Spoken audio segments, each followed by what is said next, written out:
Skip's return.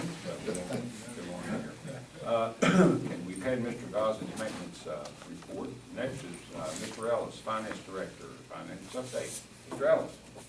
I will be brief. We met with David Harris the other day to go over the school audits, and I can't get real specific or mention a lot of stuff until it gets made public. But Mr. Priestley was there, Mr. Level, myself, and Mr. Meekiff.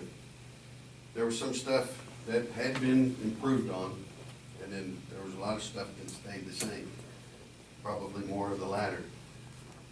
But we've got some plans to change that going forward now that we know the full capacity of what School Funds Online can do. A big problem as it has been probably, I don't know how long it goes back, the 2 years I've been here, and probably before that, the profit and loss statement.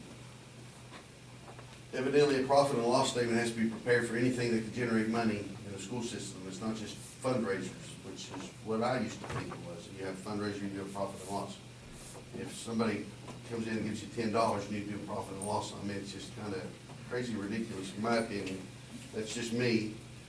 And I think that opinion is probably shared with many people. But School Funds Online has a way, and we figured this out, to use event codes. In other words, whenever you do a fundraiser, we're going to start creating event codes for these fundraisers. Like if football was raising money through shirt sales, we could call it football shirts fall or something like that. Just label it. And then every time you do a check or you receive money on that activity, whenever you write the check, there's an option in School Funds Online for an event code. You attach that event code to it. It's in the drop-down menu. And it'll go onto that check. Whenever you receive the money from those sales, you do the same thing. You just attach that event code. And then it'll generate the profit and loss statement on its own. What we plan on doing is after financials are done, I'm gonna do a little bit more research. I've had a few people working on this for me, kind of experimenting. We're gonna bring in all the finance secretaries for half a day, have them bring in their fundraiser forms and other things that we can kind of get caught up on.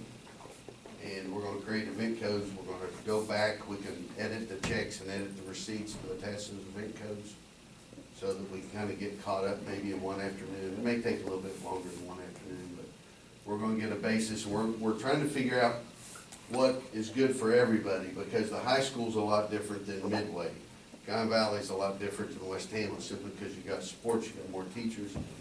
At West Hamlin doing fundraisers, but the sports, whenever you get that secondary level, it gets a little bit more complicated because all the ticket sales and fundraisers that they do typically for, all the different athletic teams. So hopefully going forward, and I know Jeff and I have talked about this extensively about going forward with this based off of some conversations we had a few weeks ago. So hopefully that's going to take care of the profit and loss going forward for next year. Now we have new people in these positions. West Hamlin has a long-term sub right now. We had somebody in that job. They switched to the high school. They're going to go back, but they can't go back till January. So we're going to have a long-term sub. I sent somebody to work with that long-term sub to make sure that we can do the bank refunds. We got somebody who knows how to do the receipts, purchase orders, and is able to send, work with School Funds Online and work in Weavis where they can do the requisitions and everything. So it may take me another time or two sending somebody over there to get Sarah up where she needs to be, but she seems to be doing a pretty good job. But she's going to be there till January, and we'll bring her in whenever we do the training for the School Funds Online, to do the P&Ls. See who else? Guyan Valley has somebody new. She's just learning this program. She didn't use it where she was at before. So I've had somebody go there and work with her a time or two, and we'll probably send somebody back and work with them again. The high school's new. Of course, that's Tara. She's been at Guyan Valley. So I think we're going to be, okay in a lot of these schools going forward if we can get this P&L training and get it done and get everybody up to par and work with David to make sure we got everything covered. It seems like last year some of the schools were okay, and this year he's chosen a few other things to audit, so, but for the most part, we had improvements in most places, I think, and we talked about that the other day. Some places have stayed, the same, unfortunately, but I think going forward, I've got a little bit better grasp on it with the school funds online, and I've talked to the secretaries a little bit more to kind of get a feel of what the problems are, and they'll let me know if there's problems with teachers or somebody keeping them from being able to do the right documents with the fundraisers, because I've told them we can stop a fundraiser really quick. We can take that ability away if it'll help solve the problem. And I've often told them that, let me know about anything. I said, if we shut down a concession stand, I said, I guarantee you that's gonna solve the problem. Because that's gonna get Mr. Mickey, you all, it's gonna get back to me, and it's gonna go right back to whoever caused the problem in the first place. So, we got a few tools at our disposal to kind of rectify some of those situations. All right, let me just interject a couple things. One, what we heard the other day was still in the draft form. That's the reason you can't elaborate on it further. Once that's finalized, we don't be able to discuss it more. Obviously, being there, I was privy to things that were said. Take comments myself. Two things. One, you just used as an example, I think you said this football had some type of activity in that event and all that, and that would be reflected. Now, that would be one particular profit and loss activity, way am I understanding, right? Well, there could be various within that one Well, category. here's my question. If they have one activity, I'll use football as an activity to raise money for whatever it might be. Can they do that so that it's entered, and that's that event, and it'll reflect that particular event? But every one of those football-related activities will eventually come out in the football account, right? Yeah, like the concession, All whoever's anything doing they do to it. raise money Yeah. in football will come out in the football account. And you have an Yeah. event code for each separate fundraising activity conducted within a sport. So let's say football, so donuts and flower seeds and tomatoes. That would be 3 event codes. Then they would all tie under football, would it be separate event codes? Yeah. Then they have concessions at a ball game. Yeah, Well, I'm the just, the concessions I figured out, like going back into the policy book, the concessions for like the football season could be one. Well, but Mine's one my fundraiser. question, or what I'm asking or wanting, is that eventually, no matter how many there are, that all of those are eventually going to show in the football account. Yeah, it'll tie back in, just like if you're writing a check. Well, and or it'll show how much receipt money it's all was gonna- raised in football receipts, and how much money was expended, how much money they, end the year up with, and for any other sport or activity. Yeah. Right. The other thing that I'm still a little concerned with, you're gonna talk with all the secretaries, and I think you all have already spoken with the principals about the necessity of this being done properly. Is those people who are not at the schools, both coaches who are not employed by the Board of Education, I mean, they're employed as coaches, but they aren't teachers or, regular employees, that we have to have a way of expressing to them what they have to do too. I don't know what, Mr. Midkiff, your plans are there, or is it to utilize the principals, or, but that's the other part of this. That people, it's easier if all of your staff or all of the coaches were teachers, like it used to be many years ago. You have a meeting with all your coaches, and here's what we gotta do. But, many of these people work at jobs, and they're not available, and, but you still have to share with them what their responsibilities are when they wanna raise money for whatever their activity is. Whenever we get done with that, with the training, sometime in October, and with the discussions we've had with the principals, and it'll come back at the next principals meeting, I'm sure we've went over it twice. Next one after that. And then, yeah, so I've let them know that that's gonna come back to them one way or another. But I've got a pretty good relationship with most of the finance secretaries to where, they'll listen to me, and we probably won't have to involve the principal too much unless we have a real problem. If there's somebody giving the secretary grief over something, not wanting to do it, you know, I told the secretaries, you let me know, we'll just take it away from them. I said, if we take it away from them, then we don't have a problem. But if, you know, if a Boosters Club is doing something on behalf of whatever it may be, they have to know what their responsibilities are and that they need to share that information with the secretary of that school. Is that what you're saying? That's gonna have to start with the secretary of the school. They have to know. No, they're what gonna, they they're, have to they're do. gonna have to, I don't know how I can meet with them, other than having the secretary of the principal deal with them at that level, knowing what we expect. And whenever they start that process for a fundraiser, you know, the initial thing is, they're gonna have to ask for money to buy something, you know, whether it's shirts or whatever, or to get that process started, for the most part, I think, and that's gonna start with that finance sector. Here you go, we'll make it real easy. As a addition to being hired as a coach by this Board of Education, we have a video posted on our website that explains our financial expectations for you. And you have to watch the whole 3-minute video, however long Ray decides it needs to be to give them the brief that he's gonna be doing the video.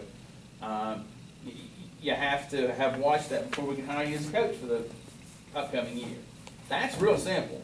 Then if the coaches if they don't understand what they need to do, it's on them to go find the right person, because the coaches know we're holding them accountable then.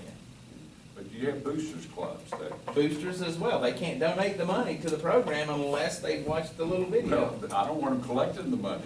Well, you can't stop them from collecting. Well, then. You can't stop the collection in the name of a sport. Yes, No, you can. No, you cannot. It's authorized by the Board of Education, and they can't do anything. Every dime they collect becomes the property of the Board of Education. So we most certainly can prohibit that from If they're happening. a formal authorized boosters club. But you can't stop a group of people out in the community from raising money on behalf of a sport or on behalf of a group. You can only control when the money comes into the system. If they don't have permission, they cannot do it on behalf of a group or anything that's related to schools. If they don't have permission to do it, they can't do it. I agree with you 100%, but Well, it happens regularly. Well, it shouldn't, and that's my point, is that we have to have a way to let people know, well, they all have good intentions. You know, they want to raise money for whatever it is, and that's wonderful. But they have to know that there are requirements that are attached to those things. And they aren't difficult, really. Like I told you guys the other day, I could come and talk at that meeting on the day. Make it real clear. Well, Ray, do you have access, can you monitor this throughout the year, or do you have to wait till it's all in? No, I'll do monthly reports for you. Once we get this set up, I'll do the reports and try to give you some kind of detail. I mean, can you check what, well, say Hamlin, if they're keeping up to date with their profit and loss? Yep, Huh? I can. And So you- long as Hamlin's inputting the data and telling you they had this fundraiser, or they had this event, or they had this, that, or the other, your ability is limited based on the data Well, that's yeah, available to you. exactly. But what I'll do is I'll monitor the fundraising activity forms a little bit closer, because That's what what we're I'm gonna saying. require is an event code to be put on those fundraiser forms. But, you know, there's a whole lot of things that it's hard to monitor. A lot of gray area in all this, and that's the problem. There's supposed to be a profit and loss built for locker sales at the beginning of the year. For what sale? For locker sales, you know, locker rentals. When you rent lockers to students. So that's gotta have a profit and loss attached to it. It's gonna be tied to that office account. There's not gonna be a fundraiser form that comes in so that I can monitor that. But, Well, somebody at the school that's collecting that fee, but guess what? They're responsible for doing it. well, that's gonna be the secretary. But what I was getting at, if someone has a fundraiser, then you should, well, they should have a profit and loss on, so you can check, see if the profit and loss. As soon as that event code's used, you know, like first thing you do is write a check to that event code, that profit and loss should show it in the whole. Ray will be able to look at any event that's happened, whether it be I can do it now. Yeah. But we haven't used that.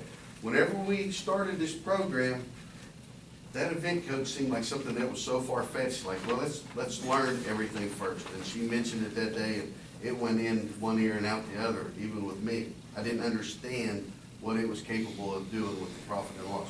Well, now, we've looked at that. We got one school that's been doing it, you know, just various assorted fundraisers they had at the grade school level. Now we're getting the do it at some of the secondary schools, kind of implement it, seeing what we can do, what we can tell everybody, so that we're all doing the same thing, instead of everybody, having 7 or 8 different ways to do it. But again, you've got coaches that have the greatest of intentions, that have been doing things the way they've been doing them for 10 years. And you just said, when you heard all this, it was all presented to you, as smart as you are in the position you're in, it went in one ear and out the other. So unless we give our coaches something to fall back on. I mean, look, it's one thing to sit here in a sterile environment and say, well, they ought to understand how to do this. It's easy. It's not that hard. It's real simple once it's up and rolling. It's another when you're a coach and you got 30 kids that you're trying to coach, you're trying to figure out how to do all these things. This financial part of it doesn't just click. We need to give our coaches, I don't think any of our coaches don't want to comply. I don't think any of our administrations don't want to comply.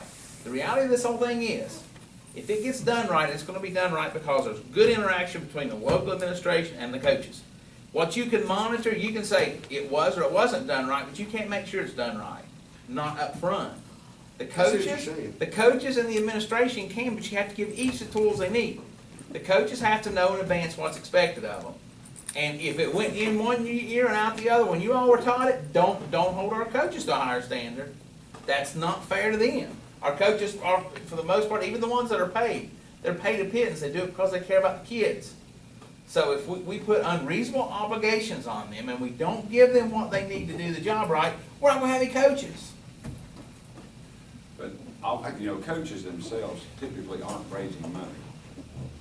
If they're the coach and they're taking care of those 30 kids, they aren't the ones that are out collecting money necessarily. It's somebody on behalf of that activity, football, basketball, whatever it is.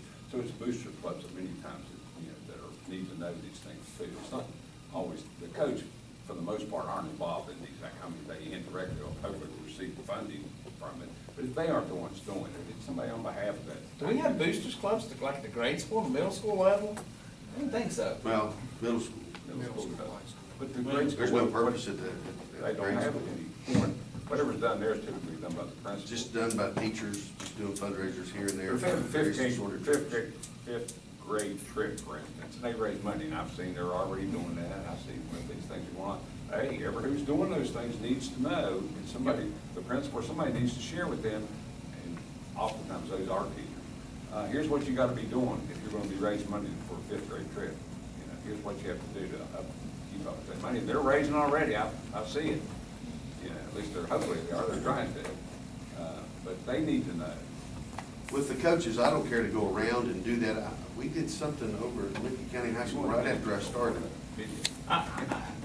It's a lot easier to put a resource out there, seriously. I mean, I'm not even joking about putting a clip on our website, putting a 3 to 5 minute tutorial that people have got, because, I'm dumb when it comes to numbers, dumb compared to some people. So when you're talking about these processes that I might not be familiar with, I'd like a renewable resource, one I can go back and say, watched it once, I think I got it. I'm gonna watch it again to make sure.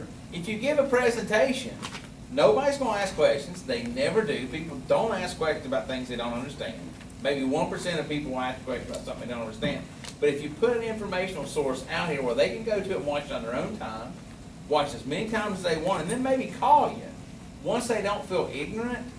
People don't want to feel stupid. They don't want to ask a question that makes them think they're stupid. How many times you heard, I know this is a dumb question, but let's give them something they can look at. I normally something- proceed all months. Something they can kind of educate themselves with, and then call you or call administration with the real questions. Can I pause that? Sir. Okay, Hey, pause, rewind, refresh. Do y'all mind if I pay somebody a stipend to do that I'm- video? You don't gotta You have- do that. You I have just think to- Mike McCormick would be someone who could help put that together. I mean, we could do it. We have to put out for bid for that job to do that video. If you can't I think sit we have a down score. and, Sean, could you record Ray for 3 minutes explaining the process for fundraising, profits and loss statements and post it on the Lincoln Journal's website, please? Yes, sir. Jeez. It's not Okay. I that did long. not think this presentation was going to. Moving along. Let's go ahead. We gotta do better on profit and loss. And everybody's gonna see that when we get our final report, I think. Okay. And I think that what we got planned, and again, Okay, Ray, let's don't regress, let's keep moving forward. That was pretty much, it, the audit, our audit, I talked to Josh Barker. Now, these are school audits, ladies and gentlemen. Yeah, These aren't- this is school audit. This is not the county audit, these are school audits. Our county audit, of course, we're gonna use the state again, and I talked to Josh Barker, and I can't remember, what was the Senate bill that went through to where? 459. 450, was that it? I talked to Josh, who works for the auditor's office. I talked to David Harris, who works for the auditor's office. In fact, didn't we have that conversation the other day in there? Yes. And I think because we have federal funds, and because we have more revenue than $100,000, I'm not sure that we can use what that bill allows. In other words, I think with Senate Bill 459, it allowed for students to work in association with the auditor's office to come in and do audits at various, I think it's meant for small municipalities, small towns like West Hamlin, something like that. Their revenue can't be over 100,000, which obviously we exceed. And we're required to have a single, it's called a single audit for federal money. And in that bill, whenever I read it, it stipulates that if you're required to have a single audit, that you can't use, I'm not sure how to word that. You're not allowed to use Senate Bill 459 for reduced pricing, because you're gonna have to have CPAs, people like David Harris.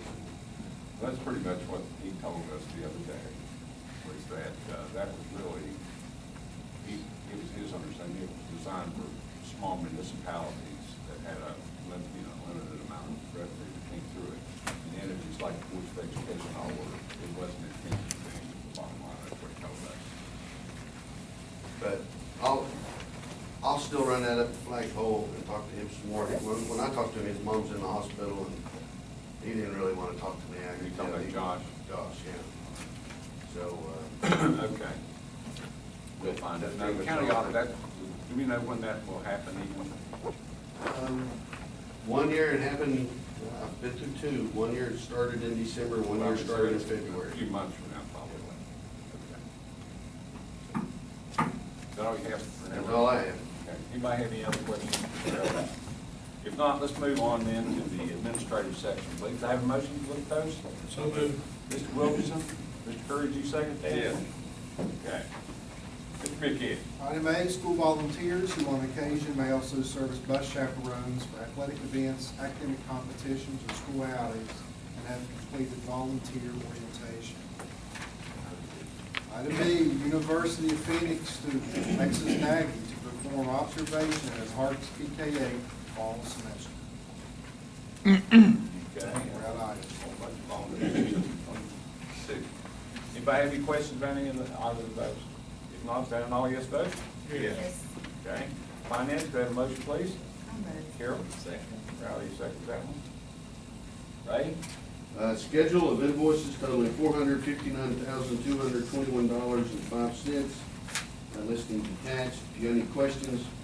B, county pension for the following retired employees paid from the county's excess levy. Okay.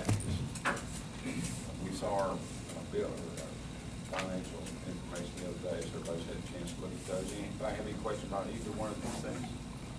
Is that an all yes vote then? Yes. Okay, we're good on finance. Let's go to personnel. Got a motion? So moved. Rowdy made the motion. Mr. Curry seconded that. Ms. Glenn? Item A, employment of short, long-term substitute professional personnel. Item B, employment of substitute service personnel. Item C, transfer of service personnel. If you look at number 2, was one that Ray was referring to. Mary Chandler was at West Hamlin when school started. She bid on the job at Benton County High School, got that job. She bid back to West Hamlin, but there was service personnel law change a couple of years ago that someone with experience can only move 1 time a semester.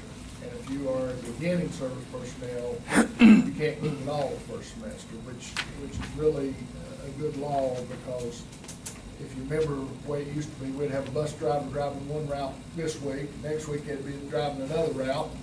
and student may have 6 bus drivers one semester, so. that's- Kindergarten age. Yeah. And item B, employment of extracurricular personnel. E, retirements and resignations. And abolish service personnel posting, SCI 1916 sign language interpreter. That was the one I talked about last week where we had a posting for 5 days and it's a preschool student. And also the lady that's interested in it that we were gonna hire didn't wanna work 5 days because she's having to take classes on Friday. So we're gonna have to repost that. That's where we are on that. On the professional positions, they're all the same except for Duval, the PD and health will be posted now. Mr. Grant Williams, who's teaching up there, was offered a baseball coaching job, a teaching job in Monroe, North Carolina. So he's going down there, and we will have, someone that we'll be interviewing for the special ed job, the halftime at Ranger, halftime at Guy Valley. Other than that, everything stayed the same. Was Mr. Williams a long-term substitute in that position? No, he was there last year and been here this year, but he's going out of state. We can't prevent people from going out Okay, of state. okay. We can't. That was my question. What wasn't under contract? Only within the state. Yeah, it's in state. Yeah, but he called and he said, I want to give you time to find somebody. That's good. We can't. He was real nice about it. Said some academy he's really excited about. He played baseball at the Tech. He used to come down and help our baseball team, come down and help do clinics and so forth. Do I have any questions about anybody's personnel team or anything that's personnel related? Okay, all yes vote? Yes. All yes, okay. Go down to comments and concerns, board members, anybody have anything? Okay, then I guess I'll ask Mr. Mitchell if he has anything. Yes, I have a couple items. One, I mentioned last week when we were at West Hamlin about establishing a work session day to dig into our test results, our accountability data. Got a date in mind, I'm sharing with you this afternoon, see if it'll work for you. Tuesday, October 23rd. That's a week without a board meeting. What time of day you think? 9 a.m., 9 a.m. Oh, that's right, it's the morning. Because I think Bill's already working on it. Do you have any alternative date other than a Tuesday? We could do Wednesday or Thursday that week. That would be better for me. How about Wednesday, October 24th? That's great. That won't work for you, though, will it? That's that personnel conference. What about that Monday? Would that be a problem? I'm not gonna be available that week, period. I have a call. But later in the week is better for me than early. Monday, I absolutely can't be available. Wednesday is my surgery day that they don't. Sneak it on again. Yeah. So are you thinking the 25th or 6th, is that what you're thinking of what? If we can do that, we'll just be minus Mr. Glenn. Oh, you won't, it's a several day conference? Yeah. I could be back Friday, there's only half a day, I could be back then. We'll do it Friday morning. But I don't know if Carol has. I'll be fine. So everybody's good with Friday morning, then the 26th. 26th. I think Rowdy said he could. You're not gonna be good all week, right? I won't know until that week. Chances are I'll be done with everything by Tuesday, Wednesday morning for latest, but if I wind up going to trial, you won't see me for a month. But 26, yeah, I know. Now, and this work session is for what purpose, once again? Test results, Test results. some of the assessment results from this past spring. Accountability. Accountability. That was only a brief discussion we had together. Well, I mean, is there any necessity that it be in October? Okay. No, not necessarily. We Well, I can mean, look at the next, for conflicts there, the next I one. mean, that Friday should be as good as any other day for me. you're going to be done working for a month. No, I won't be done working for a month. I'm gonna be working solidly for a month, but you won't see me outside of Wheeling. You took that completely the wrong way. Okay. No, it's not taking a month off work, I'll be working as Well, much as you want to see. let's tentatively schedule it, and then if we get closer to that date. October the 26th, at what time? 9 AM. 9 a.m. If anybody has a problem, they'll let you know. Blueberry pancakes, Bill. He's not gonna be here, he's No, gonna be he on won't the be. I'll conference. be No, here he'll be back 26th. Friday, that's when I'll we come keep back, Friday. that day's half day, I I'll thought just maybe come on back. Jeff or Susie 9 was o'clock. good. Yeah. You don't want me to go. Susie's giving you a look here. A reminder that next Tuesday's board meeting is at Lee County High School. It's LSIC presentations for Lee County High School as well as Hamlin PKA board members. Sean, you're invited. Yep. At 5 o'clock, there'll be a dinner at the high school Tuesday. Also invited to breakfast. And you're invited to breakfast. Not on Tuesday. No, it's Tuesday. You have to wait till October 26th. Some bad news. Our enrollment numbers. Last time I'd updated you, it looked like we were approximately, would be around 80 students below what we submitted this time last year. Kevin gave me updated numbers this morning. We're at 96 students below what we submitted a year ago. We'll have a preliminary submission on Monday, and then we have, I think, 2 or 3 weeks there to kind of clean up some things within the system and weakness before it becomes final. But it does appear that for a third year in a row, we're going to have a significant loss of enrollment. Now, is that the end of the second month, right? Yes. Right. I think we had lost 87 2 years ago, 83 last year, and then But this is one that counts as far as financial school aid for for next year. Yeah, and Ray, I didn't get a chance to tell him, so you're hearing that for the first time this You morning. know, we kind of heard that at our ESC meeting, Jeff, when we got back to all of our fellow counties are down bunches of kids. It's across the state, particularly in southern West Virginia. Some of those numbers that they've shared out with me are staggering. One of the neighboring counties is down approximately 350 students since this time last year. That'd be over $500,000 loss. Yeah, almost $6,000 a student, right, state? It varies each year, but it'll be between like 5,200 and 5,600, something like that. It's a per lot kid. of money. So 96 kids, close.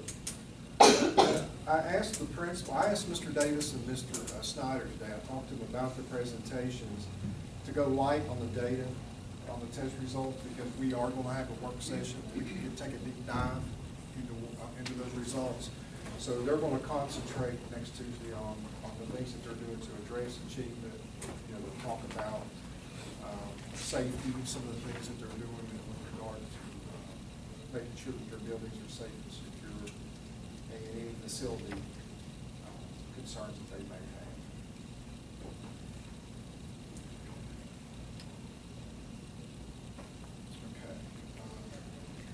Okay.